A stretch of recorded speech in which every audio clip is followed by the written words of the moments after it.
বাংলাদেশে বর্তমান যে দলগুলো আছে তারা কি জনগণের আকাঙ্ক্ষা পূরণ করতে পারছে? আমার জায়গা থেকে মনে হচ্ছে যে আমার পার্সোনালি যারা আছে যে আমার যে আকাঙ্ক্ষা যে রাজনৈতিক দল হিসাবে যে চাওয়া সেই জায়গা তারা পূরণ করতে পারে নাই। সেই জায়গা থেকে আমরা আমাদের মতদর্শ যারা ছিল যে আসলে আমরা যারা বাংলাদেশকে ভালোবাসি, আমরা চাই একটা নিট এবং ক্লিন স্থায়ী সুশাসন ভিত্তিক কল্যাণমুখী একটা রাষ্ট্র।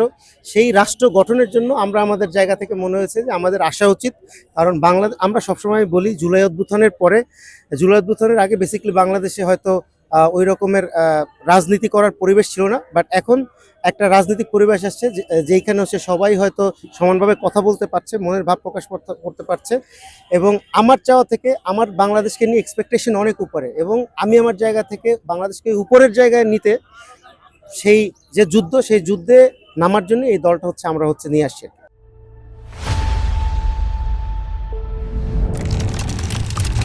যেই প্রোগ্রামগুলো হয়েছে সেখানে হয়তো আপনি আমাকে দেখছেন দেখে আমার নন ফেস, বাট আমার আশেপাশে যারা আছে, আপনার কি মনে হয় এমন কি কেউ আছে ওই প্রোগ্রামে ছিল না? এটা একটা গণমানুষের দল। শুধুমাত্র আপনি যদি মনে করেন যে যারা চাকরিচ্যুত অথবা যারা নিজেদের নির্যাতিত মনে করছে তারা এখানে আসছে, সেটা তো না। এখানে কৃষিবিদ আছে, শ্রমিক আছে, ডক্টর আছে, ইঞ্জিনিয়ার আছে, পেশাজীবী আছে। তারা তো ওই পার্টটা ছিল না ভাই, ওইটা অন্য একটা পার্ট, রাজনৈতিক প্ল্যাটফর্মটা অন্য একটা জায়গা। আমি এখানে এসেছি আমার দেশাত্মবোধ, দেশপ্রেমিকের জায়গা থেকে, যে দেশকে নেতৃত্ব দিয়ে সামনে এগিয়ে নিয়ে যাওয়ার জন্য।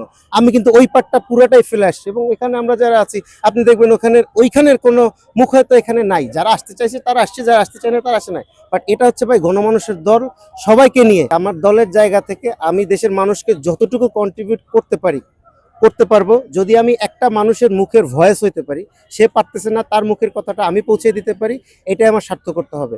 সাধারণ মানুষ যদি চায় এই দলটাকে অনেক বড় জায়গায় নিয়ে যাবে, এটা তারা চাইলে তারাই পারবে।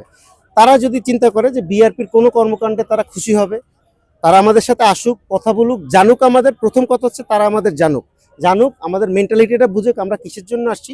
আমার মনে হয় তারা যদি আমাদের সম্পর্কে জানে, তারা আমাদের প্রেমে পড়তে বাধ্য হবে, কারণ আমরা দেশপ্রেমিক। আর যারা দেশকে ভালোবাসে তারা আমাদের সাথে প্রেমে পড়বে।